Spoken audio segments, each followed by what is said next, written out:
Chapter 38 Anna. On Wednesday, the day after Boxing Day, Joan goes home. There are parcels of leftovers and promises to go up and see her, and several assertions that it's been lovely to spend time as a family. But eventually she's in the car, and we're standing in the driveway waving her off.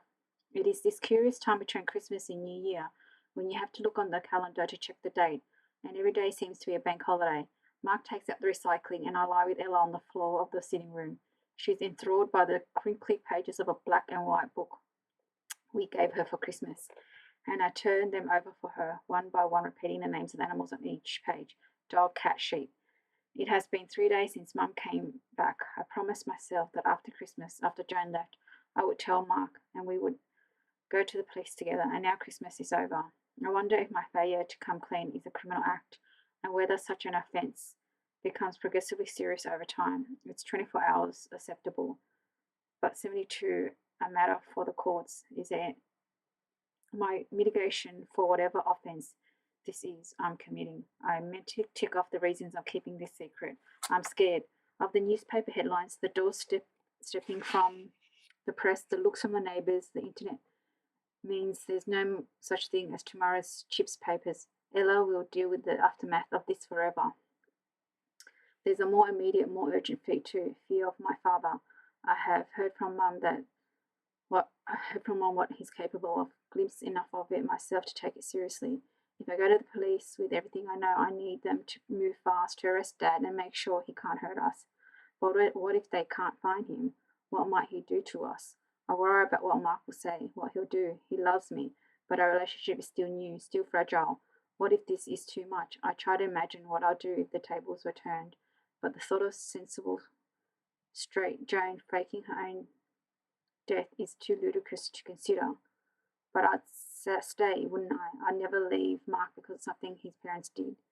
Still, I worry. For all the time Mark and I have been together, my grief has been as present as another person in our lives. Mark has worked around it, made allowances.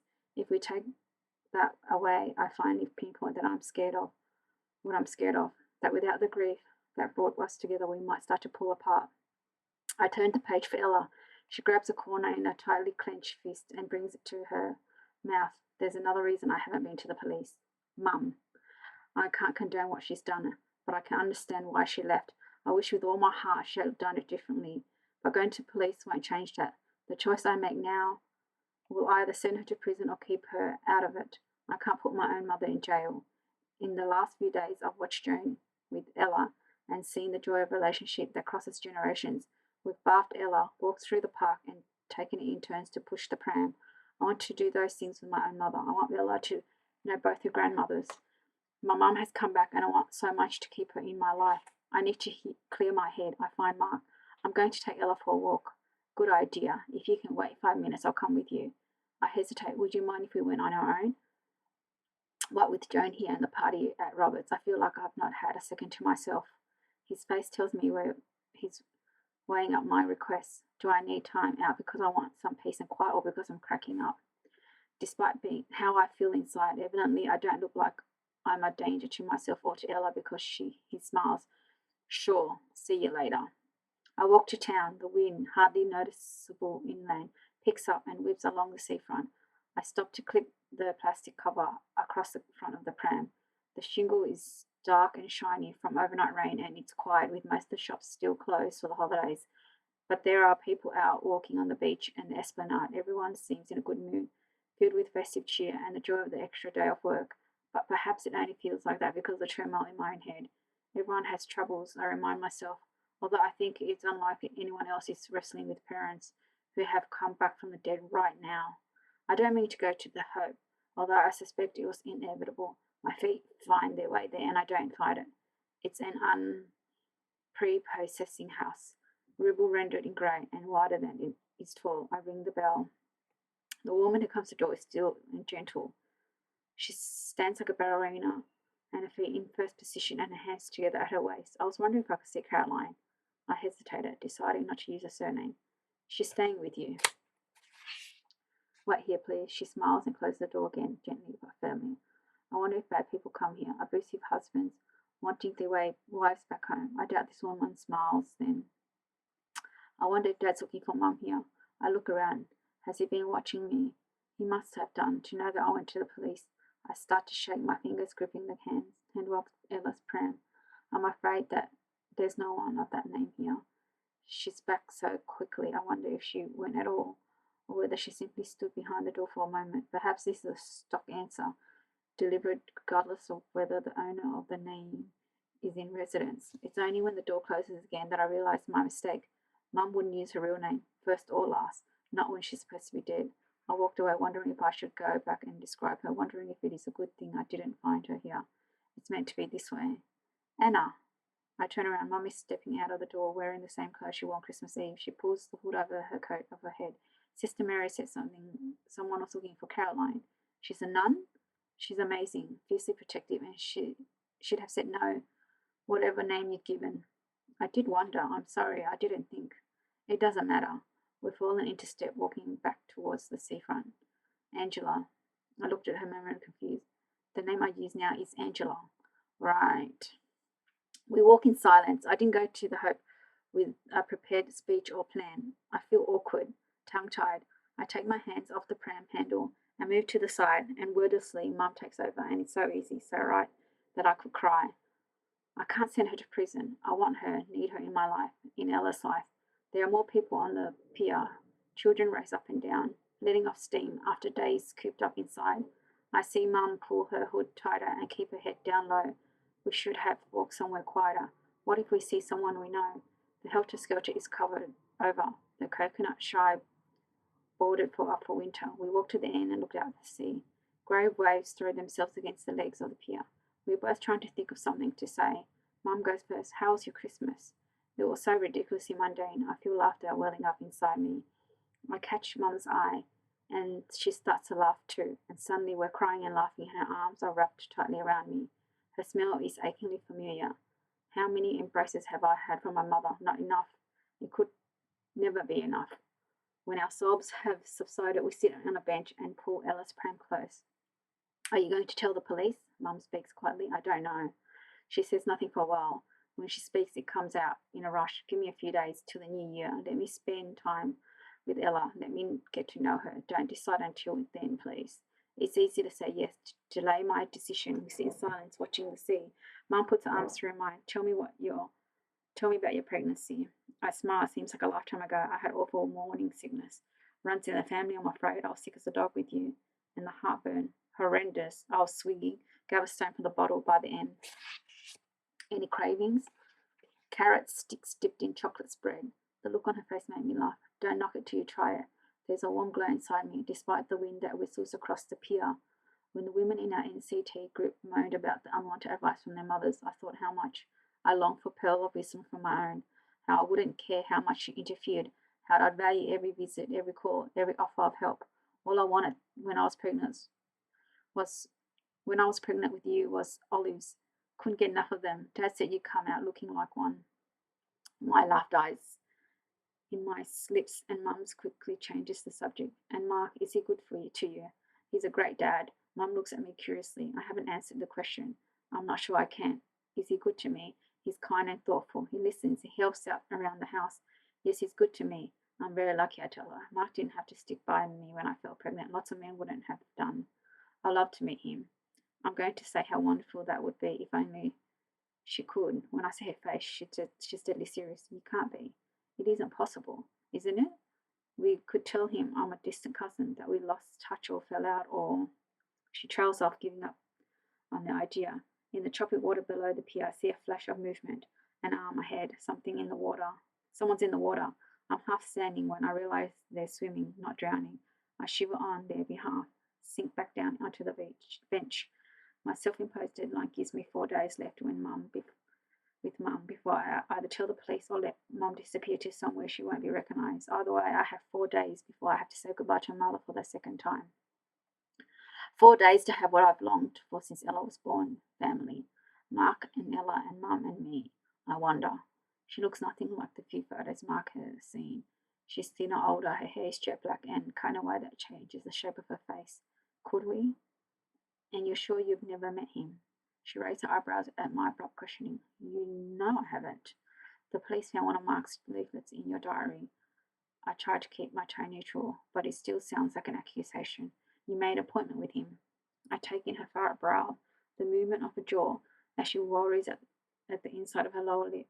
She stares at the wooden planks beneath her feet, at the swimmer who cuts cleanly through the waves. Oh, she turns back to me, relief showing her face now that she's solved the mystery. Counselling services, Brighton. Yes, you made an appointment with him. That was Mark? Your Mark? God, how extraordinary. She picks out a loose piece of skin around her fingernail. It came through the door after your dad died. Left. You know, when I was like I was in pieces, I couldn't sleep. I was jumping at the slightest thing. I had no one to turn to, not really. I needed to tell someone, get off my chest, so I booked the appointment. But you didn't keep it. She shakes her head. I thought whatever I said would be in confidence, like confession, I suppose. When I looked through the small print, he said that the discretion couldn't be guaranteed if the client's life was at risk or if they disclosed a crime. Right. I wondered if Mark had ever betrayed a client's confidence by going to the police, and if he'd ever tell me if he had, so I didn't go. He doesn't remember. He must deal with a lot of people. She takes my hand, rubs them with her thumbs. Let me be part of a family again, Anna, please. A beat. He'll know it's you. He won't. People believe what they want to believe. Mum says they'll believe what you tell them. Trust me. I do. Chapter 39. True story. More people die over Christmas than any other time. The cold weather gets them. Hospital resources fail them. Loneliness sends them searching for pills, knife, or rope, or they fall into a fist. I threw my punch on 25th of December 1996. Merry Christmas. And I was 5, sitting by the tree in a sea of wrapping paper, clutching a Buzz Lightyear with undisguised delight. They've sold out everywhere, you know, Bill said, with more than a touch of smugness. You wouldn't believe what I had to do to get hold of that one. Next to Anna, discarded on the floor, was a Barbie. It had hair that grew, eyeshadow that changed colour, articulated bloody ankles. A Barbie I'd worked for, chosen, paid for. She looked at it once, saw how the hair could grow longer with the little wheel at the back. Then she dropped it on the floor. I don't think she picked up again all Christmas. I poured my first drink then, felt judgmental eyes on me as I knocked it back, as I poured another just because I sat, and I said, You messed up Christmas lunch. Overcooked the turkey, undercooked the sprouts. You've had a drink yourself. You thought it was funny. I didn't. You tried to make Bill stay, didn't want to be on your own with me. But when he insisted, you walked him to the door and pulled him into the sort of embrace you never gave me any more. I drank more, seethed more. Shall we ask Alicia to join us next Christmas? You said. Awful to think of her and Laura in that horrible flat. And I said yes, but I wasn't so sure. If I was honest, I couldn't imagine Alicia here in a house. She was different to us. She spoke differently, dressed differently. She belonged in her world, not in ours. We'd kept our own presents till last. Anna was in bed, and the turkey wrapped in foil, although it couldn't have got any drier. And you made us sit on the floor like we were 5 ourselves. You first. I handed you a present. I'd paid for it to be wrapped, but you pulled off the ribbon without looking at it and thought next time I wouldn't bother. I love it. I knew you would. The camera had caught Anna just as the swing hit its highest point.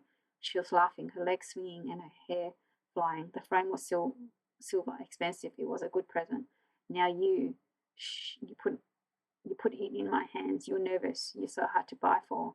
Carefully, I peeled back the sticky tape, slid the package out of the red and white paper, jewelry, gloves. It was CD, Easy Listening, a compilation of world's greatest hits. Just relax. In the corner of the case was a sticky patch where you'd scraped off the label. It was as though someone had stolen 2 decades from me, marched me onto CNA and dressed me in beige trousers with an escalated wristband. I thought of my life before Anna, of the parties, the coke, the lays, the fun, and now what was my life? An easily listening CD. You think it would have happened quickly, but for me it was the reverse. Time slowed down. I felt my fingers curl into my fist, felt my nails in the soft flesh of my palm. I felt the shiver of tension run from wrist to shoulder, pause at the top, and then run back again, building, building, building. The bruise ran from your temple to your throat. I'm sorry, I said. I was ashamed, a little frightened, although I never had admitted it, of what I was capable of. Forget it. I didn't, of course, and nor did you, but we pretended we had until the next time. It scared me enough to make me stop drinking for a while. But I wasn't an alcoholic, remember? That's what I told myself.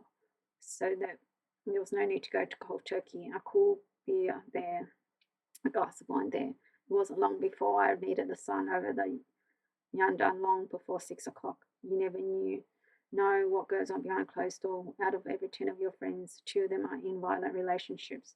Two, how many friends do we have? We're kind of being the only ones. I found it reassuring way. We weren't unusual. We kept it a secret, of course. If we hadn't, it might not have gone on for so long. But no one's proud of a failed marriage. No one's proud of being a victim. You didn't say anything, and neither did I. I'd like to say I was out of control. After all, I only ever hit you when I was drunk. Surely that absolved me of some responsibility. You never called me out on it, but you knew, and I knew that I must have at least a modicum of control. I never lashed out when Nana was in the room, or even once. She was old enough to understand the nuance of an adult relationship. When she was at home, it was as though her presence was a calming influence, a reminder of how a rational person behaves. That, and I was too ashamed to let her see me that way. Each time it happened, I told you I was sorry. Each time I said it had just happened, that I hadn't planned it. I hadn't been able to stop myself. I hate myself now for the lies I told them. I knew exactly what I was doing, and after the first time, however drunk I was, however angry I was, I never again hit you when the bruise would show.